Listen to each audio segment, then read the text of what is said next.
Ce groupe a, bon, finalement, donc je passe un petit peu, on a fini par produire, pour démarrer le plan, un acte politique, une délibération du Conseil communautaire qui a été donc votée le 27 novembre 2009, qui définissait ce plan. Vous l'avez donc dans le dossier.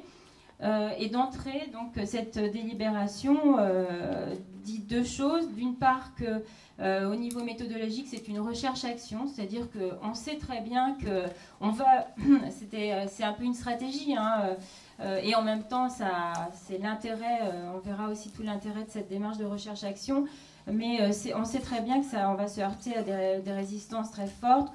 Donc on avançait vraiment doucement en disant c'est un sujet sur lequel on connaît encore très peu de choses, donc on va être prudent et on travaille sous la forme de recherche-action. Deuxième principe, on va axer les choses sur les pratiques professionnelles, des élus ou des bénévoles, et non pas sur les publics eux-mêmes. Ça, c'était inscrit vraiment de grands principes. Et ensuite, on avait donc défini, grâce à ce travail antérieur du groupe, 4 axes de travail.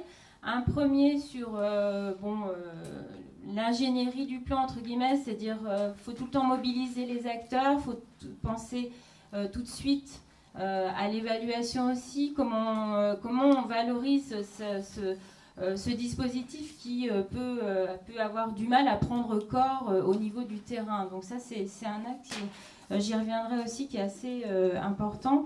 Il y avait donc un axe de sensibilisation des acteurs, donc on a fait 4 demi-journées en fin 2009, à l'échelle de l'agglomération, qui étaient destinées aux acteurs à la fois de l'éducation nationale et des communes, des associations, etc. Et là, d'entrée de jeu, on s'est rendu compte dans ces 4 demi-journées de sensibilisation que les acteurs avaient tendance à se renvoyer un peu les responsabilités. Il y a eu des débats assez vifs et donc on s'est un petit peu interrogé sur la suite des choses. Donc le troisième axe de travail, c'était de constituer des groupes de recherche-action au niveau des territoires. Et là, pour aller chercher des financements, on est allé du côté de la politique de la ville et du côté du PUX. Et donc les territoires sont des territoires quartiers politiques de la ville, quartiers prioritaires. Ce qui pose un problème d'entrée de jeu, c'est-à-dire on fait de la discrimination le problème de ces publics, alors que ce n'était pas du tout notre volonté, hein. Au contraire, c'était un principe du plan de ne pas aller là-dessus. Bon, néanmoins, c'était aussi la seule façon d'avoir des financements. Et donc, on est allé rencontrer. Donc l'idée, c'est de faire en sorte de mobiliser des acteurs dans les établissements scolaires. On pensait que ce serait les plus durs à mobiliser, donc on a commencé à aller les voir pour leur parler de la démarche et donc de proposer un accompagnement par Fabrice Dume.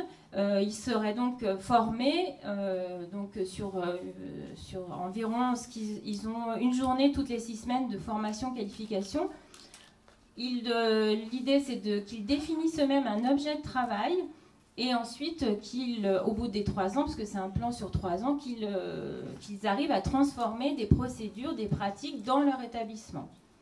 Donc on ne prédéfinit pas le sujet, l'objet de travail, c'est bien eux qui sont amenés à le définir.